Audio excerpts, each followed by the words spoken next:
Welcome back, ladies and gentlemen. Today we've got my primary weapon tier list updates, and we'll be splitting them by faction to prepare for when the Illuminate come out, while also giving the grenades their own special place. And because of the split and extensive game testing that was clearly done on two builds, we'll be resetting the tier list to base and going over every weapon. The other week, we also updated our community feedback form on stream that we do for every decent-sized patch Helldivers 2 has, and it was a bit of a deeper dive into every single weapon, so I just want to thank everybody that always shows up to those, and the entire doc is linked down below already with the stream to go with it if you wanted more context for everything, and if you want to be involved in the future, make sure you join my Discord. That's where I announce everything I'm doing first. I also retest every weapon every time they do a patch. I have like a little note list for every single one of them, and all those VODs are also linked down below if you just want to see full games of me playing every single primary weapon against both factions. But for now, I'm letting this off with how my tier lists are broken down. They're all from a tier 9 Helldive perspective with how I feel about them after soloing and playing with them in a 4-man on a scale from what would be the easiest to solo queue into a random group and hard carry it by using a balanced loadout that can cover its own weaknesses to deal with like 99% of the situations you'll run into. I'm not chasing after like hard 1% things here like ever, so it's just the majority of the time what I think will happen. And if you're curious about all the builds that I use, they're always posted in my useful stuff channel first, and our S tier is going to be for things that have amazing synergies and tons of builds and excel in almost every situation with no negatives or have some special technology and are just genuinely fun to use. A tier is still very strong with only a couple of drawbacks but will still carry. B tier has the same amount of positives and negatives but can also fill niche roles, and in some cases, not all, can be played in A tier by people who like master them, and C tier if you're just bad with them. Then C tier is for things that start falling off or are lacking compared to the other ones. And our cute little dumpster fire has been here with me since the very beginning and is here to cook all the genuinely bad things that feel terrible and just flat out aren't fun to use. So hopefully one day that they can be good, or in this case, remotely fun to use. But before we start the primary tier list, I have to talk a little bit about balance first, because it's been going in a bad direction since the first patch on March 6th, with a lack of understanding of why things are fun to use or why they were strong in the first place, to the point of literally removing the identity of the Eruptor. I talked about this in the solo video I posted over a month ago when it came out, but the reason that it was so strong back then was the suck bug that pulled all the enemies together. Then you would shoot a second time and it would just instantly kill everything.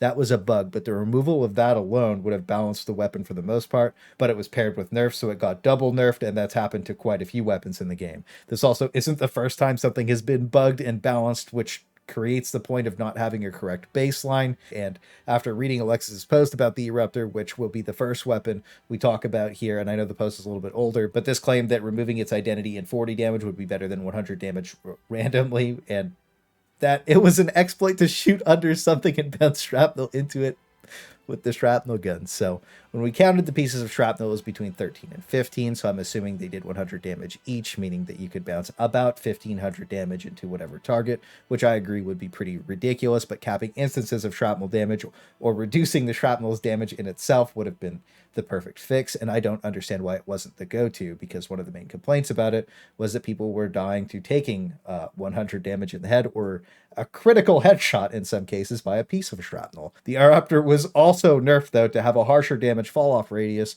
but no real value was given, and when you're doing nerfs like that, I just want to see full numbers. Like, there's no reason to have a bunch of hidden changes, but at least the CEO said that he's working on it, so I can only hope dog shit changes like this never happen again. But we also don't know if the next update is going to be a balance patch or not. It's just supposed to be the big one, and I think it's the make it or break it for a lot of people, including myself, if it's just not focused on fun first. Because clearly untested changes like what happened to the Eruptor and the recent Dark Fluid missions are unacceptable and make the game feel bad to play. And the Eruptor was a perfect example of something that was so fun, cool, and interesting to use that just got gutted into use cases for destroying bug holes in buildings, because its overall kill pressure on tier 9 is just not there anymore, which is why it's getting locked into the B tier against the bots. And against the bugs, it's also getting locked in the B tier straight in the middle, and this rating is heavily weighted into rounding builds out that need to remove fabricators and bug holes. Now, the fire shotgun was great before its nerfs and is an absolute machine now, since the devs buffed it 3 times without knowing the scaling was bugged for 3 months, and it's flat out the best weapon in the game for fighting the bugs. It's super fun, cool, and thematic to be blasting them with a fire shotgun too, and it let me lock in my own personal 4-man kill record, so it's getting locked straight into the S tier for me as just the flat out best bug weapon in the game. And against the bots, it used to be even better than before it got buffed. When the protocol for them to be inaccurate while taking damage was in effect, it felt amazing. This has been bugged for a really long time and just doesn't work, by the way. So it's just going to be getting locked into the A tier over here.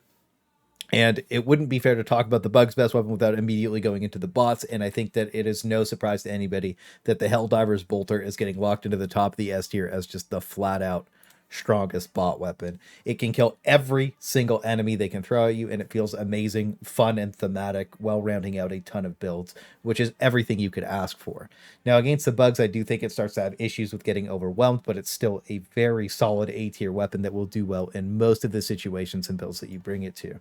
And with everything having a best, we also need a worst. And with the complete rework of the crossbow, I just let's not get this twisted. I used this thing a ton on stream and genuinely enjoyed the first iteration of it. There were tons of builds and use cases for horde clear, and it was extremely powerful against any call-ins, but it ended up turning into something that genuinely feels terrible to use, and across the board it's just flat out not fun to take against the bots. The extremely limited ammo and magazine size don't allow it to kill basically anything in a reasonable amount of time, and they moved the radius fall off as a hidden change twice since the rework, so until they figure it out, it's hard locked into the D tier, not just against the bugs, but against the bots too.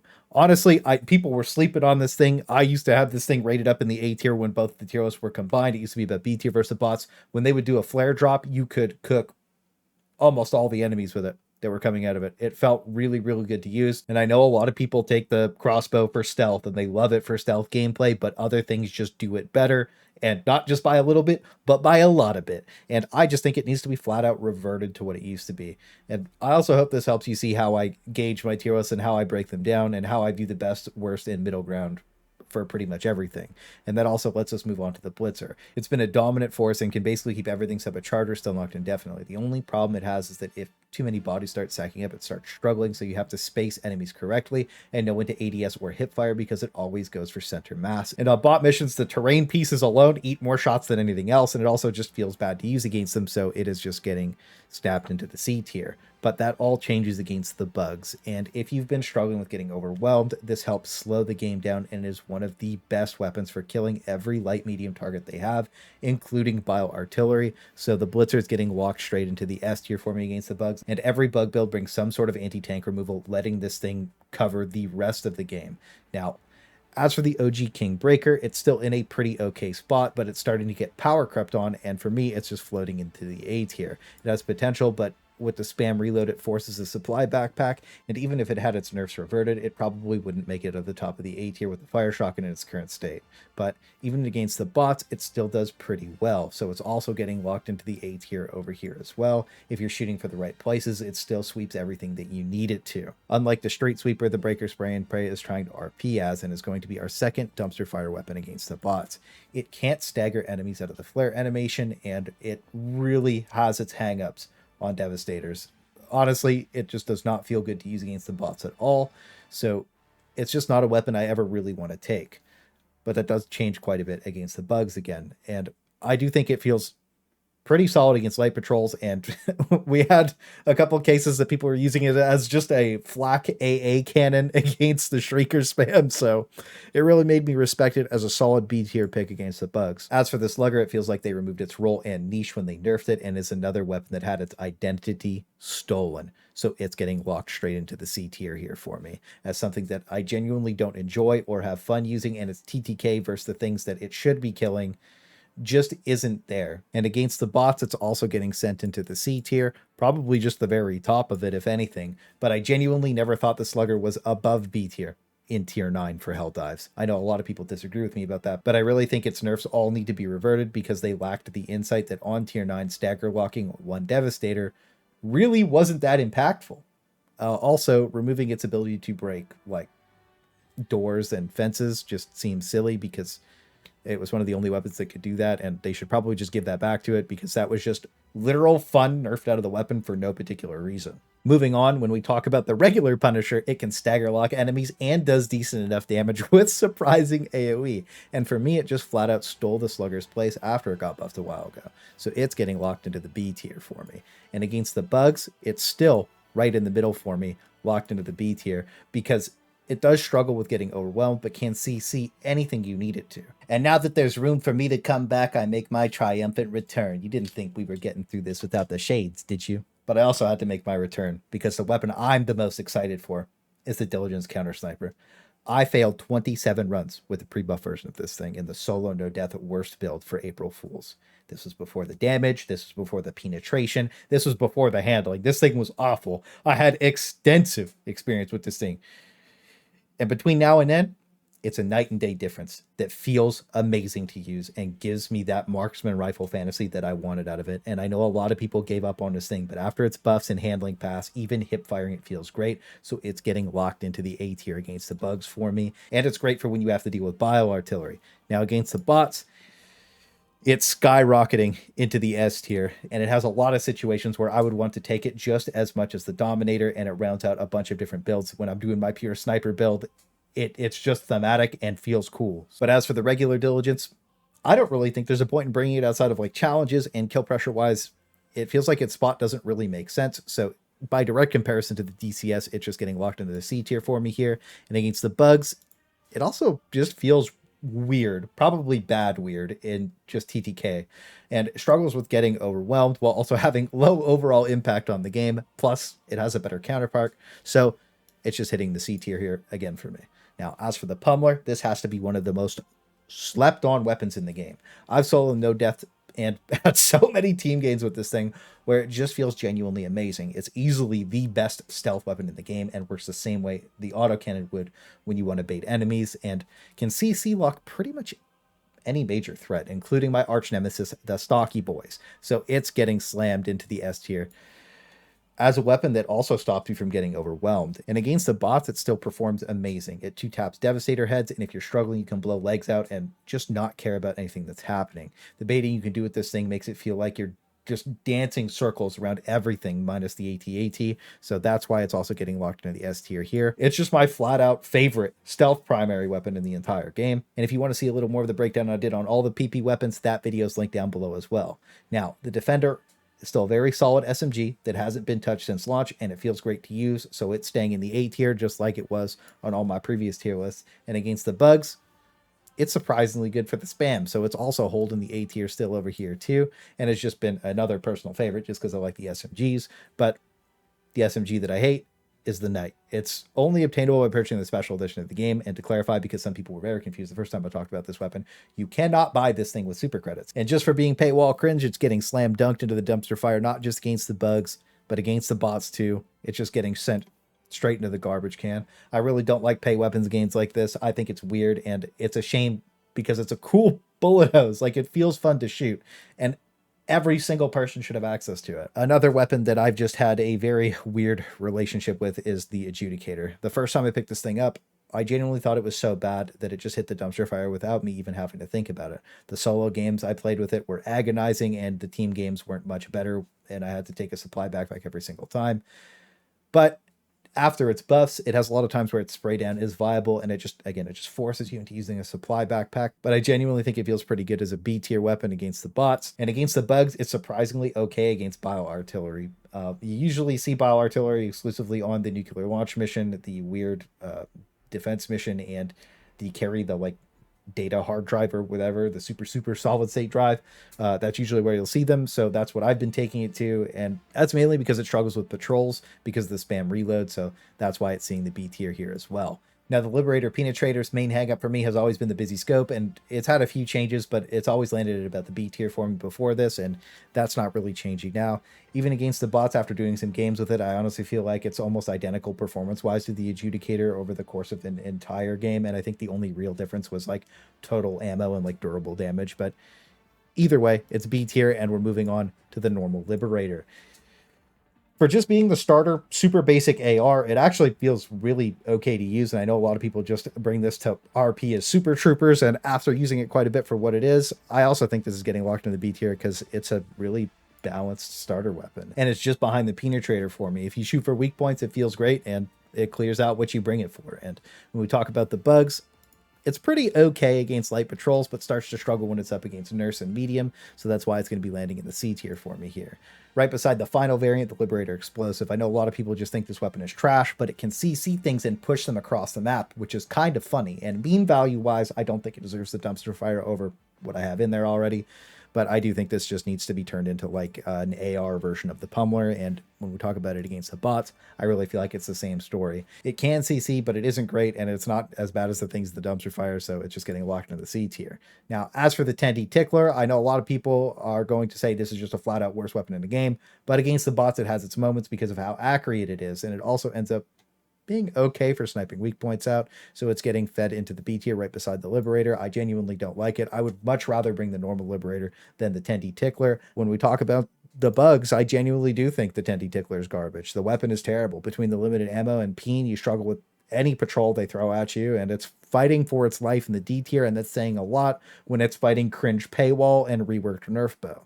In the feedback form, we talked about how its stopping power description should be increased, durable, and limb damage, so that way it has like a theme or something. I don't know. But moving on to the Sickle, this has been one of my flat out favorite weapons in the game since launch. Even after the 3 magazine nerf, it's still great. And I watched a lot of my VODs just to see how many heat sinks I really did go through before, and I never really went through more than 2 heat sinks between resupplies, and in a lot of games I never burnt through more than 6 in total. So the nerf wasn't a big deal, but I do think it's been power crept on quite a bit, and that's why it's just getting locked into the A tier for me. Even against the bots, the Sickle still feels great to use at sniping out just like weak points because of how accurate it is, and it's also just getting locked into the A tier here. Now, the Scythe is a pretty slept on weapon. The problem here is that it's harder to use because ADSing is literally garbage, so it's just a short range cookout that's always been okay versus the bots, but it got that decent damage buff that I honestly didn't even really notice because I was always kind of weak point shooting with it in the first place, but it's unlocked some technology that is always hilarious to watch when you interact with mines, so another solid B tier weapon. And against the bugs, I wasn't really a believer until my friend TV got me hooked on it. Surprisingly, the only beams loadout works really good with this thing, and it might actually be carried by the laser drone backpack with their combined DPS, but that's pretty hilarious in itself to just do only beams, and that's good enough for me to make it into the B tier. As for the Plasma Punisher, it's gotten a ton of love since its release. This thing was horrible when it came out, just handling wise, and it feels way better since it's got its balance pass. It has a super high damage pressure on every single thing that bugs have,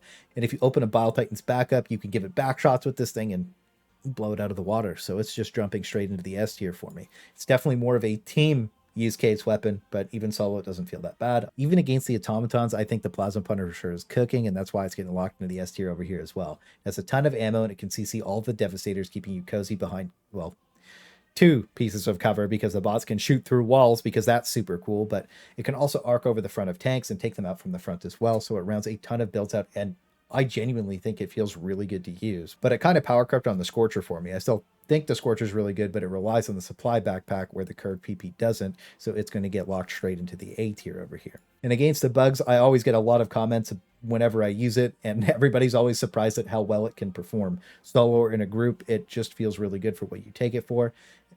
But with a limited ammo supply needed in the supply backpack and the power creep from the curved PP, it's just getting locked into the A tier. Now, our final primary weapon is the Purifier that surely does everything it's supposed to and was surely advertised as surely it was. This is probably the biggest flat out disappointment of a weapon I've ever come across in a long time, and I'm happy to slam it straight into the dumpster fire against the bugs. It feels terrible, but unfortunately we did find one use case for it against the bots. It still feels bad to use, but if 4 people bring it, you can kind of just like CC everything to death. It's just so poorly made that it's impressive how bad it feels to use. But it's about C tier with the power of friendship. So moving on to the pistols, this always goes fast. The Redeemer is just the perfect pistol in this game. It's easy to control. It burns out every target extremely fast. It's easy to use, and it just works when you need it to. So that's why it's just getting locked into the S tier versus the bots, especially when you have to deal with the chainsaw dudes. And against the bugs, it's also just getting locked straight into the S tier. It's just the best sidearm. It's perfect as a fast swap cleanup tool. Now, the verdict is surprisingly good. I know most people don't want to hear that, but since it's come out, I've almost exclusively brought it to every single game, and it's become my main sidearm, and It one taps every small bug, and in general, it just feels great for cleaning garbage out. So it's just a really easy B tier for me. They can be played in A tier after you've gotten used to it. And against the bots, it starts two-shotting Devastator heads, which feels great, but requires you to play on low FOV to take constant advantage of that. Clearing out soldiers is still okay, but that's also why it's getting locked in the B tier for me. That's also where Big Iron pulls up in a big way. I know people with low FOV still like full ADSing this thing. I just hip fire, but if you are aiming all the way in, you might just have to lean a little bit to the side to shoot it with its very two-build tested and balanced sight. It's still just sliding into the A tier against the bots. It feels really good to use against them. And against the bugs, it gets a different use case, but it's still A tier for me for hot swapping to kill Hive Guards and Brood Commanders. Now, as for the grenade pistol, it's just flat out landing in the S tier for me. Now, I probably should make a second tier list for pistols eventually, but we'll get around to that. The reason that the grenade pistol's S tier against the bugs for me is that, again, when a Bile Titan's back is opened up, you can kill it. You can close bug holes with it. It rounds a ton of builds out. It does everything that you need it to. The grenade pistol on demand, if you bring a supply backpack, can pretty much carry a game. And against the bots, I do think the grenade pistol is closer to A tier. I don't think it really does as much as I need it to. As for my sweet little only beams piss pistol, it's getting put straight into the C tier. It has its moments for the jetpack dudes, and it's really funny, and clearing mines out is great. Honestly, clearing mines out with the pistol is great. I'm sure people will catch on eventually, but when we talk about it against the bugs, it's also pretty cozy in the C tier after the damage buff. It just feels a little below average, but not as bad as a Peacemaker for me. It's getting locked in the D tier. This is the starter pistol, and it is like just the basic thing, but it's still the worst pistol in the game for me. And even against the bots, its use case loses out with the laser pistol. So this is the finalized Automaton weapon tier list. It is by weapon order, so I had to reorder the A tier a little bit, but I think it accurately depicts how I bring all these weapons with the builds I have for them and just how I play the game in general. Now, as for the finalized Terminid tier list, the only thing I can genuinely say I'm unhappy about is how far my beloved Crossbow has fallen. I love this thing. Anyways, we're moving on to the grenade tier list. This will be generalized for both factions because it was pretty much the same when I separated, but if we ever have like a ridiculous amount of grenades or something is like crazy different, I'll just put like a little letter on the grenades because there isn't enough grenades for me to care about separating them. Now, the high explosive grenade is dropping down to the B tier because it's still really solid if you're starting out, but it just doesn't do what it needs to anymore. And the shrapnel grenade is dropping into the dumpster fire because it ain't got no gas in it, and it ain't got no shrapnel in it either. And it has such a low impact on the game that it honestly feels like you don't even have a grenade when it's equipped. Now, Thermite got a little bit better when fire got fixed, but I've had them bounce off tanks and Bile Titans, defeating the purpose of bringing them all together. So it's just popping up to the C tier. Maybe if they fix that bounce issue, it'll get a little higher, but for now I just don't like bringing it. And the new impact fire grenade is getting slammed straight into the A tier. It is really good. It's genuinely one of the better grenades in the game. It has some impact damage for like destroying things while also getting that area control. As a side note, stun grenades are still like really good, but Hulks and Chargers seem to be like desynching and sliding out of them. I'm pretty sure anybody who's used a stun grenade in the last 3 months has seen the Lumberjack Hulk just menacingly coming at you, moving like it's horrifying, to be honest with you. So hopefully that gets fixed, but I still think the stun grenade's pretty much S tier because it lets you control the flow of the game. The regular impact grenade, still goated, blows everything up that it needs to, does a ton of damage. And the last thing we need to talk about are the smoke grenades. They're just popping into the C tier. I do think that they should have at least 6 uses at a base and resupply 3 on pickup because it's strictly a support grenade. But depending on the hotfix that we get, the smoke either works really good and like confuses the enemies, or it just flat out doesn't work at all. Also, just to have a quick thing said about the normal Incendiary Grenade is just slightly worse than the Impact Fire. That's just what it is. So that's 3 tier list updates today. Let me know what you guys think about the balance. It's just going to be a Assault Fiesta. But anyways, I wish you guys the best of luck out there, and I hope you're still having fun with the game.